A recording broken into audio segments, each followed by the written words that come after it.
Hello दोस्तों, राधे राधे आप सभी को। तो स्वागत है आपका इन्फो स्टोर हाउस में। आशा करते हूँ कि आप सब बहुत बहुत मज़े में होंगे अभी।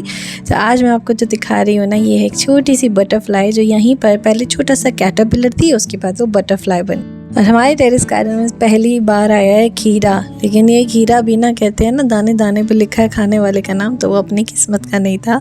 वो खीरा लिटरली चूहा खा गया। चूहे ने बड़े प्यार से उसको तोड़ा और कुतर कुतर के जो खाया है ना, जो उसके छिलके चारों तरफ छोटे छोटे छोटे छोटे गिरे हुए थे। पता लग रहा था ये किसी बंदर का काम नहीं है और ना ही किसी पक्षी का काम है, क्योंकि कोई भी पक्षी जाल में से नहीं आ सकता।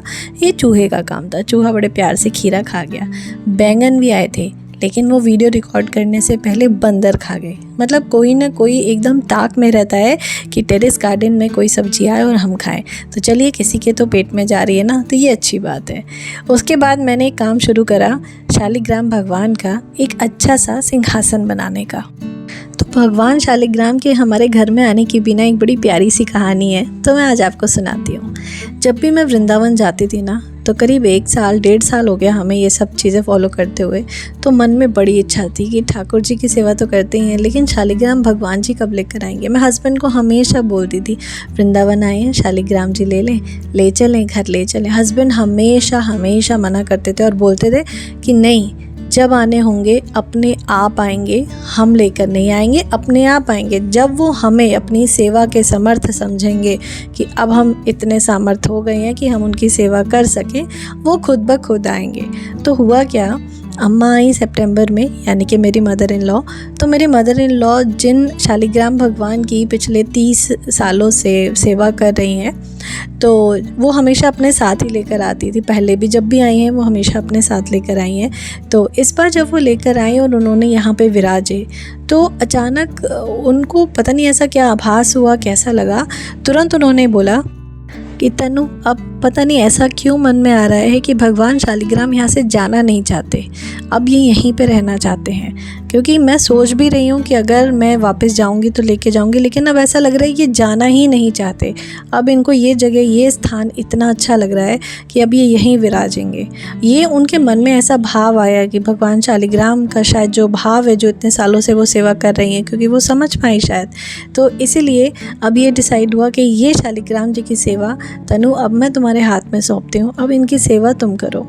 तो वही मुझे, जबकि हमने मांगा नहीं, हमने कुछ कहा नहीं उनसे, ये अचानक से उनके मन में भाव आया, उन्होंने हमें बोला।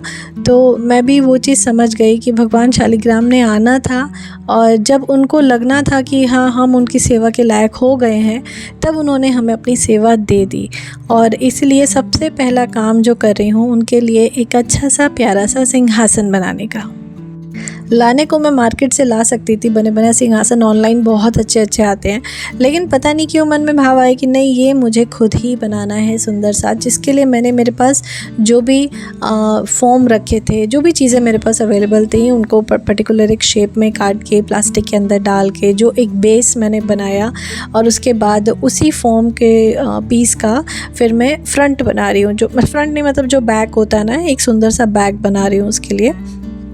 तो बैक में मैंने येलो का और बिल्कुल बेस में मैंने ऑरेंज का कंट्रास्ट दिया है, जो कि बहुत बहुत ही बढ़िया लग रहा था बनने के बाद। तो बस मुझे इसको ना चिपकाना है। तो चिपकाना के लिए ये जो एक फेवी बॉन्ड करके जो ट्यूब आती है ना, ये बिल्कुल ग्लू गन वाला काम करती है। अगर सपोज़ कभी मेरे साथ ऐसा होता है कि ग्लू गन लगाने का इतना तामझाम नहीं हो पाता जिस जगह पे मैं काम कर रही होती हूँ, तो उस जगह पे मैं इस ट्यूब का यूज़ करती हूँ। और ये जितना भी सजाने के लिए छोटे छोटे स्टोन्स हैं, ये मल्टी कलर स्टोन्स हैं, तो ये सारे मैंने ऑनलाइन मंगाए थे और इन्हीं सब चीज़ों के लिए मंगाए हैं। कुछ मुझे कान्हा जी की ज्वेलरी भी बनानी है इनसे। हालांकि मैंने कभी भी कान्हा जी की ज्वेलरी नहीं बनाई है, कैसे बनाऊंगी मुझे ये भी नहीं पता, लेकिन एक कोशिश ज़रूर करूंगी। सबसे पहले तो सिंहासन के लिए जो जो चीज़ें मुझे डेकोरेशन के लिए चाहिए वो निकाल रही हूँ। और ये जब मैंने स्टोन्स मंगवाए थे, तो ये जो आप कोन देख रहे हैं, ये फेविकोल की कोन है, ये भी इसके साथ में आई थी। यकीन मानो उस पर फेविकोल लिखा भी हुआ है, लेकिन फेविकोल जैसा इसने कोई काम नहीं करा, बिल्कुल नहीं चिपकाया, कुछ भी नहीं, टोटली वेस्ट दिए।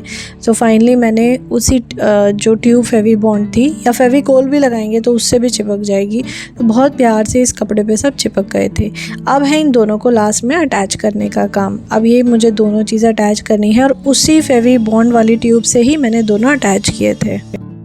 तो अब ये बहुत ही अच्छी तरीके से जुड़ चुका है और मतलब जो फेवी बॉन्ड वाली ट्यूब है ना, उससे मैंने देखा है कि बिल्कुल फेविक्विक वाला काम करते हैं। तो लीजिए सिंहासन तैयार और शालिग्राम जी भी उस सिंहासन पे विराज गए हैं।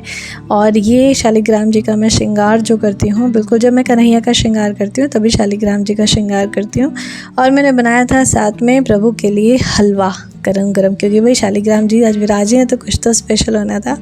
तो चलिए ये वीडियो स्टार्ट हो रही है अब नेक्स्ट डे की। ये थी एक दिन पहले की, ये स्टार्ट हो रही है नेक्स्ट डे की। नेक्स्ट डे मॉर्निंग रूटीन मेरा ओबियसली मॉर्निंग लंच रूटीन वगैरह सब चलता है बनाने का। तो किचन की तैयारी यहाँ पर हुई है मिक्स्ड दाल और आलू बीन्स की सब्जी के साथ। कुछ प्रिपरेशन मैंने पहले करके रख ली हैं, अब बस मुझे जल्दी से दाल चढ़ानी है। एक तरफ दाल चढ़ेगी, एक तरफ आलू बीन्स की सब्ज़ी बनेगी, थोड़े से राइस बनेंगे और साथ में बनेंगे पराठे या रोटी, जो भी जैसा खाता है वैसा बन जाता है। तो बस दाल में नमक, हल्दी और थोड़ी सी हींग डाल के मैं इसको गैस पे चढ़ा दूँगी और एक तरफ दाल बनेगी और मैं एक तरफ छोंकूँगी सब्ज़ी। और ये जो बीन्स वाली सब्ज़ी है ये ग्वार की फली है। ग्वार की फली ज़्यादातर आपने देखा होगा उबाल के भी बनती है। तो यूजुअली मैं जब उबाल के बनाती थी तो वो तब बनती थी जब उसमें लहसुन का यूज़ होता था, गार्लिक का। और गार्लिक और लाल मिर्च में मैं तड़का मारती थी, बहुत अच्छी बनती थी, नो डाउट वो बहुत अच्छी बनती थी। ये वाली मैं सिंपल बनाती हूँ। इसमें सिंपल बस जीरा डाला और थोड़ा सा मसाला डाला, आलू डाला और साथ में बीन्स डाले, उसको अच्छे से फ्राई कर दिया। अच्छे से जितना अच्छे से फ्राई करेंगे उतनी अच्छी बनेगी। और बिल्कुल हल्के मसालों के साथ, मसाले बिल्कुल सिंपल, वही धनिया, हल्दी, मिर्च, नमक, बस यही सब मसाले रहते हैं। अब एक तरफ मैं दाल छोंक रही हूँ जिसमें मैंने तेल डाला है, जीरा डाला है, उसमें फाइन चॉप टमाटर, और ये जो टमाटर जो चॉप करने वाला होता है ना, चॉपर जो होता है, मैंने उसमें कर लिया था। इसी में हरी मिर्च ऐड है, इसी में अदरक ऐड है। बस यही 3 चीज़ों के साथ हमारी ज़्यादातर सब्जियां और दाल छोंकी जाती है, क्योंकि प्याज लहसुन डलता नहीं, तो बस यही चीज़ें ऐड होती हैं। मसाले बस हल्दी, धनिया, हल्दी तो पहले ही डल चुकी है, तो धनिया थोड़ा सा मैंने उसमें सब्जी मसाला यूज़ किया है। और इसके साथ इसको अच्छे से फ्राई करेंगे। देख सकते हैं कलर कितना बढ़िया आ रहा है इसमें। और लीजिए उसके ऊपर दाल डालेंगे और हमारी जो दाल है वो बनके हो चुकी है रेडी। थोड़ा सा बॉईल देंगे और उसके ऊपर डालेंगे हरा धनिया। तो ये मिक्स दाल है, थोड़ा सा खटाई या फिर आमचूर का इस्तेमाल ज़रूर करें, बहुत ही अच्छा फ्लेवर आता है, स्पेशली अगर टमाटर खट्टे ना हो तो। अगर टमाटर खट्टे हैं, देसी हैं, तो सब्ज़ी वैसे ही, दाल हो सब्ज़ी हो कुछ भी हो, बहुत स्वादिष्ट बनती है। तो मॉर्निंग की तैयारी कुछ इस तरह से चल रही है, एक तरफ दाल, एक तरफ सब्जी, एक तरफ पराठे। तो जल्दी जल्दी काम हो रहे हैं सब तरफ। और जो कुकर खाली हो चुका है दाल से, तो उसमें चावल चढ़ा दिए थे, चावल भी बनके रेडी हो गए हैं। ये वाला काम मेरा अक्सर 7:30 तक फिनिश हो चुका होता है। सब्जी, रोटी, दाल, चावल, इतनी चीज़ें 7:30 तक बन के ख़त्म हो चुकी होती हैं। तो लेकिन जब 10-11 बजे करीब जब अम्मा के खाने का टाइम होता है, तो उस समय पे मैं सिर्फ मुझे रोटी बनानी होती है, बाकी सब चीज़ बनी बनाई रखी होती है।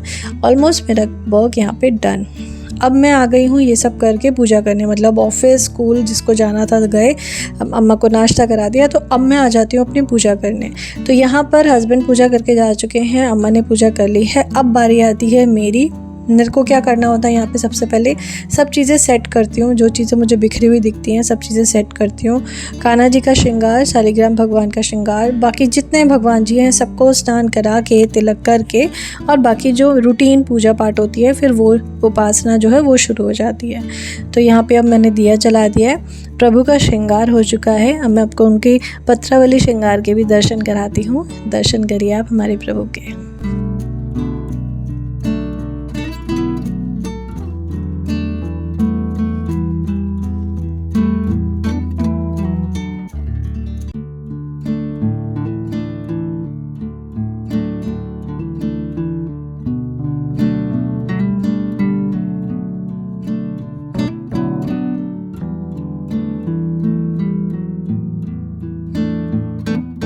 तो पूजा पाठ करने के बाद, खाना खाने के बाद अब मैं आ गई हूँ टेरेस पे, क्योंकि कुछ काम मुझे आज टेरेस पे करने हैं। मेन काम है इसमें जो अपराजिता का पौधा है, जो उसकी बेल होती है ना, वो बहुत तेज़ी से चारों तरफ फैलती है। और इसमें जो चौलाई है वो पौधे, और करी पत्ता, बेला, मतलब बहुत सारे पौधे उसमें उलझ गए हैं। तो कुछ चीज़ें आज मुझे यहाँ पे सेटल करनी थी। तो सबसे पहला काम तो मुझे क्या करना है, जितने भी मरसा यानी कि चौलाई जो ये बड़े बड़े हो गए हैं, पहले तो इनको रिमूव करना है मेरे को। और ये आप देख सकते हैं, जैसे ही मैं पीछे करा ना गमले को कि चलो मैं इसको थोड़ा पीछे करती हूँ और क्लीनिंग कर देती हूँ, इतने में ही वो पूरा का दूसरा पौधा भी आने लग गया है। बैंगन लगा हुआ है, बैंगन भी साथ में आने लग गया, क्योंकि वो पूरा उलझ गया उसमें। तो पहले तो सबको अलग अलग किया, उसके बाद जो गिरे हुए पौधे हैं उनको डंडे की हेल्प से सेट करा। और ये जो मरसा मैं जो निकाल रही हूँ ना, चौलाई के पौधे जो ये निकाल रही हूँ, एक्चुअली मैं मरसा इसको बार बार इसलिए बोल रही हूँ क्योंकि इसके जो बीज है ना, उनके ऊपर मरसा लिखा हुआ था जब मैं लेकर आई थी, तो इसलिए मेरे मुंह से बार बार मरसा ही निकलता है। तो ये जो करी पत्ता आप देख रहे हैं इसी ट्रे में लगा हुआ है, ये तो मम्मी ले गई, ये तो वहाँ पे चला गया है। और बाकी जितना एरिया है इसमें मैं लगा दूँगी अब पालक के बीज। लेकिन एक सबसे ख़तरनाक चीज़ अब क्या होने लग गई है टेरेस गार्डनिंग में, कि यहाँ पे जैसे कैटरपिलर होते हैं ना, तो आपने देखा होगा ये कैटरपिलर होते हैं बिना बालों के, एकदम मतलब जैसे नॉर्मल हमें दिखते हैं, मटर में दिख रहे हैं, आपने गेंदे के फूलों में देखे होंगे। और एक कैटरपिलर होते हैं जिनमें बहुत बाल होते हैं, बहुत बालों वाले होते हैं वो, ठीक है भाई। वो इतने ख़तरनाक होते हैं कि अगर उनके बालों से हाथ टच हो जाए तो इतनी इचिंग होगी, इतनी भयंकर इचिंग मचेगी पूरे हाथ में, और हाथ जहाँ जहाँ टच होगा उस पूरी स्किन में इतनी इचिंग होगी। और वो वाले कैटरपिलर अब मुझे मेरे टेरेस गार्डन में दिखने लग गए हैं कुछ जगह पे। लेकिन स्ट्रिक्ट इंस्ट्रक्शंस हैं कि मारा नहीं जाएगा, किसी भी जीव को मारना नहीं है। तो कोई भी दवाई ऐसी स्प्रे नहीं करनी है कि जिससे मरे, ऐसी कर दो कि जिससे चले जाएं, लेकिन ऐसी स्प्रे नहीं करनी है जिससे कि मर जाए। तो मारना नहीं है किसी भी जीव को, पानी से हटा दो, दूर कर दो, या किसी चीज़ की हेल्प से उठा के दूसरे पत्तों में डाल दो, लेकिन मारना बिल्कुल भी नहीं है। तो इन्हीं इंस्ट्रक्शंस को मद्देनज़र रखते हुए मुझे काम करने पड़ते हैं टेरेस गार्डन में, तो इसलिए अपने लिए अब ग्लव्स मंगवाने का सोचा है। उसके बाद टाइम हो गया था अब इंस्टीट्यूट जाने का। गार्डनिंग का काम ख़त्म करने के बाद अब मैं निकली इंस्टीट्यूट के लिए, और इंस्टीट्यूट अब मेरे साथ कनिष्क भी जाएगा, क्योंकि होता ये है कि अगर ये मेरे साथ चला जाता है तो इंस्टीट्यूट में मैं इसको सारी पढ़ाई करवा देती हूँ, जो भी इसका स्कूल का वर्क होता है या जो भी लर्निंग कराना है, या इसके ओलंपियाड्स आने वाले हैं उसकी तैयारी है, वो मैं वहाँ करा देती हूँ। लेकिन घर में आगे यानी कि रात को 8-9 बजे आने के बाद मैं इसको प्रिपरेशन नहीं करा पाती, क्योंकि फिर घर के भी बहुत सारे काम होते हैं। तो अब आने के बाद सबसे टफ़ टास्क होता है ये शटर उठाना। यूजुअली ये शटर उठाने का काम मेरे हस्बैंड कर लेते हैं, मॉर्निंग में ही वो शटर उठा के ही ऑफिस जाते हैं, क्योंकि ये शटर उठाना मतलब मेरा राइट हैंड और शोल्डर 3 से 4 दिन के लिए पेन में चला जाता है। बट कभी कभी कुछ सर्कमस्टेंसेस ऐसे हो जाते हैं कि जब बहुत लेट हो रहे होते हैं, उनको जाना होता है, तो फिर मुझे ही देखना पड़ता है।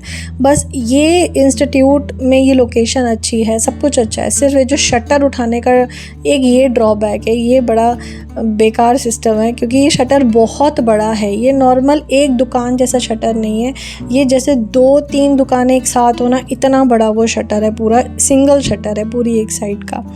तो अब शुरू हो जाती है यहाँ पे पढ़ाई लिखाई बच्चों की, क्योंकि अब साथ के साथ बच्चों को भी पढ़ाना होता है, और एक तरफ मुझे कनिष्क का भी काम थोड़ा देखना होता है। लेकिन द बेस्ट पार्ट इज़ कि कनिष्क अपना मैक्सिमम काम खुद ही करता है, थोड़ी बहुत मेरी हेल्प लेता है बीच बीच में, लेकिन मैं अगर उसको बोल दूँ कि बेटा आपको ये चैप्टर प्रिपेयर करना है, तो वो आराम से बैठ के कर लेता है। और शायद इसी वजह से उसके मार्क्स भी अच्छे आए, जो इसके हाफ ईयरली हुए उसमें उसने बहुत अच्छा स्कोर किया है। तो क्योंकि मैंने उसको शुरू से ही इंडिपेंडेंटली पढ़ने की हैबिट डाली है, मैं हर बार उसको लेके नहीं बैठती। अक्सर मैंने देखा है बच्चों के साथ, माएँ हमेशा बच्चों को लेके बैठती हैं, और ये कंप्लेंट रहती है कि अगर हम लेके नहीं बैठेंगे तो वो करेंगे ही नहीं। वो करेंगे, आप उनको बस एक नज़र उन पे रखो, दूर से ही रखो, आप अपना काम करते रहो, लेकिन वो खुद ही करेंगे। और साथ के साथ अपडेट लेते रहो कि अब तक तुमने कितना किया है, 10 मिनट में कितना किया, 15 मिनट में कितना किया। धीरे धीरे वो हैबिट हो जाएगी कि आप उनसे थोड़ा सा पढ़ाई में डिस्टेंस बनाओ, वो खुद से करेंगे। हाँ, डिफ़िकल्टी है, कुछ समझ नहीं आ रहा तो आप ज़रूर पूछिए, लेकिन कोशिश ज़्यादा से ज़्यादा यही करें कि उन्हें इंडिपेंडेंटली अभी से पढ़ने की आदत डाल दो, यानी कि 2nd 3rd से, क्योंकि सिचुएशन ऐसी हो जाएगी एक टाइम बाद कि बच्चे बड़े भी हो जाएंगे ना, उसके बाद भी आपको उनके साथ बैठना ही पड़ेगा। मतलब 5th-6th में भी आप उनको लेके बैठेंगे तो ही पढ़ेंगे, क्योंकि वो उनको आदत हो जाती है। जब तक मम्मी लेके नहीं बैठेगी वो खुद से एफ़र्ट ही नहीं करते। तो एक बार अभी से थोड़ी थोड़ी शुरुआत करिए, ताकि बच्चे धीरे धीरे इंडिपेंडेंटली पढ़ने बैठें, खुद से अपना होमवर्क, टाइम टेबल, ये चीज़ें शुरू कर दें। अभी से करना स्टार्ट करेंगे तो आने वाले 2 से 3 साल में उनको आपकी हेल्प की ज़रूरत नहीं पड़ेगी अपने स्कूल का काम करवाने में। तो ज़रूर ट्राई कीजिएगा। और ये थी आज की वीडियो। आई होप आपको अच्छी लगी होगी। पसंद आए तो लाइक, शेयर एंड सब्सक्राइब ज़रूर करिएगा। चैनल पे न्यू हैं तो प्लीज़ कर लीजिए सब्सक्राइब। मिलती हूँ मैं आपसे नेक्स्ट वीडियो में, तब तक के लिए राधे राधे।